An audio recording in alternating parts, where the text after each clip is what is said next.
they're wrong. They're wrong.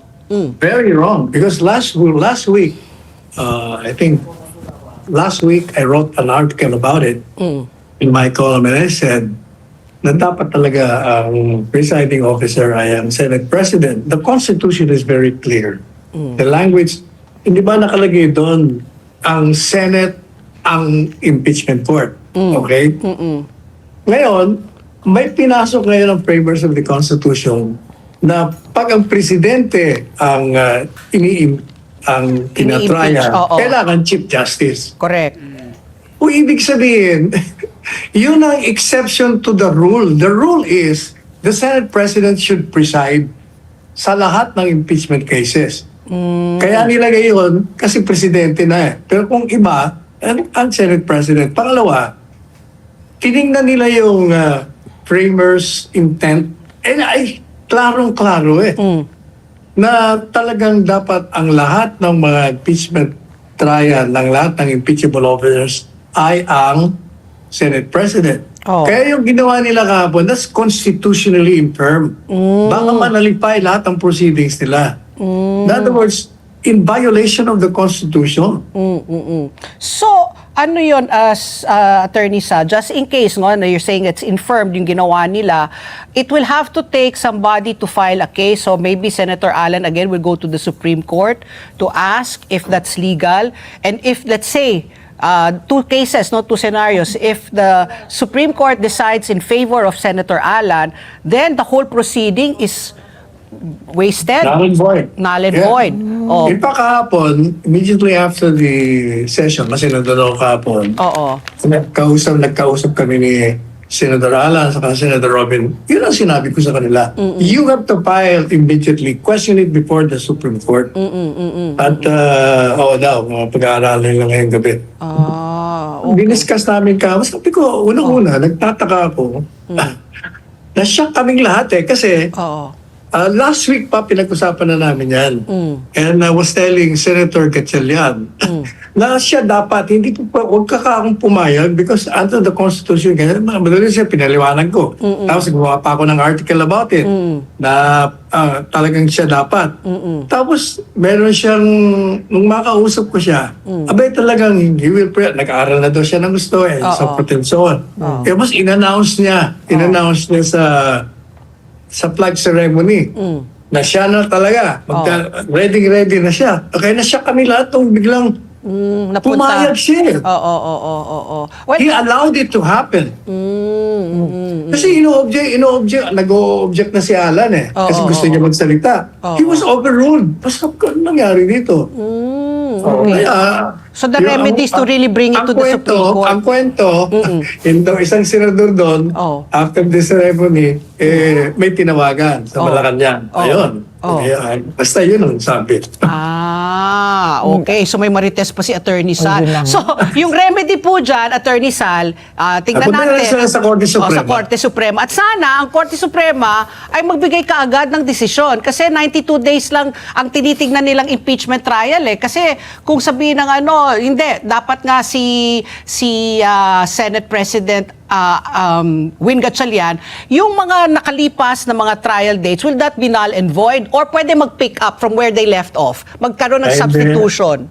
Paano po yun? Talagang mananalipay yan. Ang problema diyan sa majority, hindi nila iniisip that what they're doing will taint the integrity of the impeachment trial. Hindi nila naiisip, puro politika nasa isip nila. Sumusunod sila sa kumpas ng Malacanang eh.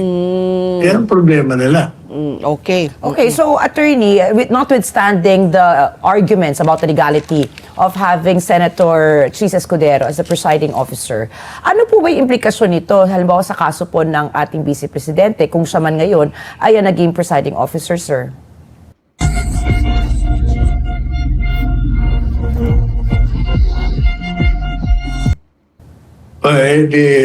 Ibig sabihin, meron mga binabalak na naman itong the brains behind all this operation ito eh.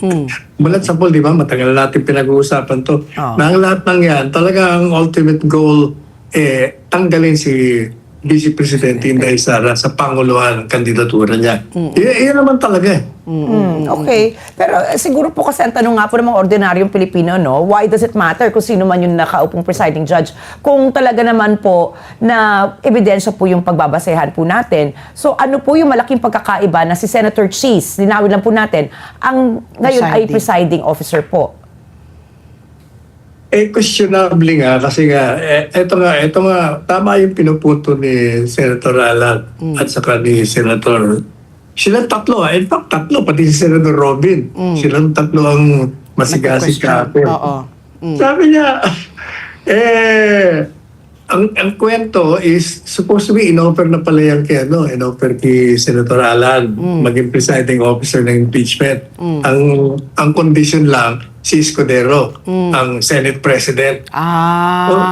Pagkatapos, kaya tataka sila, tapos ngayon inihalal yun para kumbaga talagang merong mga agenda ang tinatawag. Di ba, alam nating lahat na biglang nagbalik-tangan yung dalawa dahil nga may mga kaso. Opo. Pero ayan ang problema eh. Talagang gusto nilang ipakulong lahat itong mga kritiko ng gobyerno kaya kumbaga post-biglat sila. Oo. Senate Attorney Sala, question ko, kasi sinasabi, hindi naman daw ito yung this is not the first time it has happened, no? In the time of the impeachment also of then President Joseph Estrada, Senate President Aquilino Pimentel Sr. also sat beside Justice Davide. So ano yung pagkakaiba noon sa ngayon?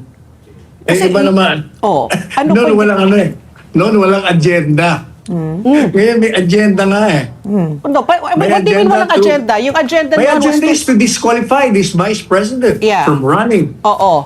Yung kay To obliterate her. Yan ang talagang agenda eh. Siraan mo, itanggalin mo yan. Hindi po pwede yan. Sagabal sila eh. She is the obstacle to their continued stay in power. Yeah. No, but my question is nga, Attorney Sa, what was the difference then at the time of Joseph Estrada when Davide and Aquilino Pimentel sat side by side in the rostrum as compared now, seated beside presiding officer Cheese is also Senate President Win Gatchalian. So what's the difference? If you're saying na dapat yung presiding officer is the Senate President and nangyari na po sa panahon po ni Joseph Estrada. Sino ba ang nililitis na sa panahon ni Chief Justice Davide? Si Sino Era. ba? Di ba si Era? Exactly. Presidente naman yun eh. Yun. Okay. Presidente yun eh. The kasi Constitution says it. Yes. Na talaga siya. But as Senate President, okay naman siyang nasa tabi. Pero this time, he was ousted from presiding. Kaya nakakaawa. Kaya ang dami mong nagbabastuloy kay Senator Gatchalian. Dahil pumayag siya tapos nandun pa siya sa tabi, nagmumukha siyang kawawa. Okay, Attorney, Pinawawa nila masyado itong kasama nila sa majority. Attorney, wala naman po tayong kinikilingan kundi ang totoo, ang katotohanan, accountability, transparency at ebidensya. Kaya po, sinilip ko po yung 1987 Philippine Constitution. I am not a lawyer by all means, pero ito rin po yung kanilang argumento naman ng ibang proponents po ng pag-upo po ni Senator Cheese. The 1987 Philippine Constitution states that the Senate has the sole power to try and decide impeachment cases. Second point, the Constitution specifically requires the Chief Justice to preside only when the President is on trial. It does not require the Chief Justice to preside over the impeachment of a Vice President. And because this is the impeachment of the Vice President, the Senate follows its own rules of procedure, which allows it to elect a presiding officer from among its members. And I've seen an interview po of one of the UP law professors. He's agreeing with this. Ano po ang palagay nyo? What can you say about this argument, sir? The rules of the Senate cannot go over and beyond what the Constitution is saying. The Constitution precisely outlined the procedure by which the impeachment trial will go. At nakalagay nga doon, only in the instance of the President being tried ng Chief Justice. The rest, talagang dapat ng Senate President. Kaya ka Senate President eh. Ikaw ang presiding officer eh. Yun nga ang general rule. That is only the exception. And even the rules of the Senate, initially, nakalagay ang Senate President. Binago nila, questionable nga. Kasi yung kanilang rules, hindi nila sinunod yung kanilang procedure mismo. Pangalawa, wala silang quorum at the time. Questionable na nga yung walang quorum eh. na gumawa sila ng rules. O, di ba? Lahat nga puro paglabag sa saligang batas ang ginawa nila. Okay, so I guess we will just have to wait if Senator Alan Peter Cayetano will file a case sa Supreme Court para madesisyon na ito. On another note, Attorney Sal, your thoughts, do you agree this time with Presiding Officer Chis Escudero na you need 16 votes to convict? Kasi dapat 2/3 yung buong members, kasi lahat naman po yung miyembro. Agree po kayo doon or it has to be those who are physically present only? Matagal ko na kung sinasabi yan. Ilang buwan ko na yata sinasabi na 16. They cannot change what the Constitution says. Oo. It's explicit, it's unequivocal na 24 ang magiging basehan mo. Kasi there are only 3 instances by which hindi mo pwede i-consider yan. One, kung namatay. Yeah. Hindi ka na senador. Oo. Pangalawa, kung tinanggal ka. Or, pangatlo naman, kung ikaw ay nag-resign. Pero hindi, walang kondisyon na ganun. Kaya palaging dapat 24 ang bilang. So 16. So agree po kayo kay Senator Chis kasi siya rin, hinamon rin niya. Ito ang aking rule, dapat 16. Kung mayroon kayong reklamo, ihain nyo ulit sa kumbaga seek your legal remedy. So at least on that point, you agree with Senator Chis Escudero. No, I think he agrees with me because I've been saying that for several months. Okay. So sir, that's this one. 16 na nga po yung threshold na talagang sinabi po ni Chis Escudero, ni Senator Chis Escudero, no. Ang tanong po, hindi po ba pabor ito sa impeachment case ni VP Sara na naging 16 po talaga ang number na kailangan para ma-convict po ang Vice Presidente? Paano wala ka? Paano? Pabor. Ito po, di ba? Pabor? Dahil nga Siyempre pabor yun. Oh, Kasi pabor nga, po. di ba, sinasabi ko na sa tingin ko sa mga senador, ang malaking makukuha nila ay 6 lamang. The rest, puro absuelto yun. Sige, so sir, jumping from that question, doesn't this give you hope kahit paano na talagang namang wala naman pong agenda as you said, itong korte na ito? Pero ang problema nga pinakukulong nila lahat, dinidemanda nila, pinakukulong, tinatakot. Yun nga ang suliranin dyan. Minamantsahan mo yung impeachment trial. Kaya ang problema nyo, kung naging matagumpay sila dyan, ang taong bayan, hindi na maniniwala sa resulta. Oo. Another, everybody's also waiting with a bated breath. Kung dadalo po si Vice President Sara, kayo po bilang abogado at kung kayo po ay nasa kanyang defense counsel, would you recommend, would you tell her to attend, or you'd rather leave it in the hands of her legal team?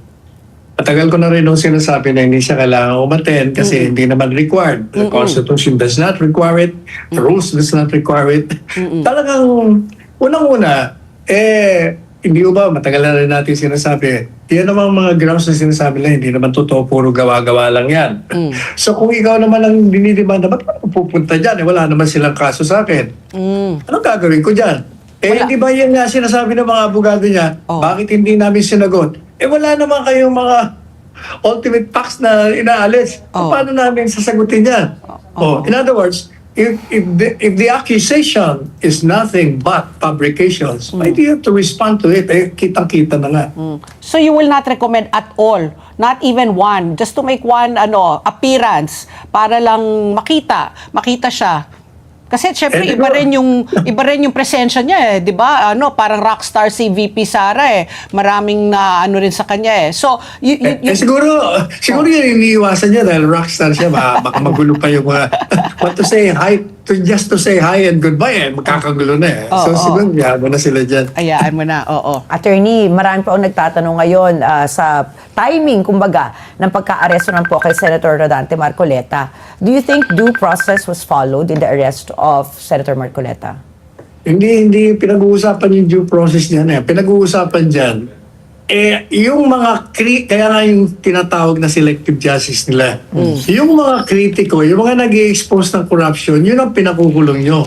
Pero yung mga tao mismo na tinuturo na nga, sinasabi na ng marami, binabalidate from Saldico to the Marines, mga resource persons, tinuturo si Martin Romualdez, tinuturo si Presidente. Bakit hindi nyo dinidemanda? Sinasabi ni Luis Rodon kailangan daw yung accountability sa lahat. pati ang presidente, bakit di nyo dinamanda ang presidente nyo? Kaya halata, masyadong halata. Kaya ang taong bayan ngayon, lalong nag-aalma sa galit na ginagawa nila. What are you looking at? Trash with 500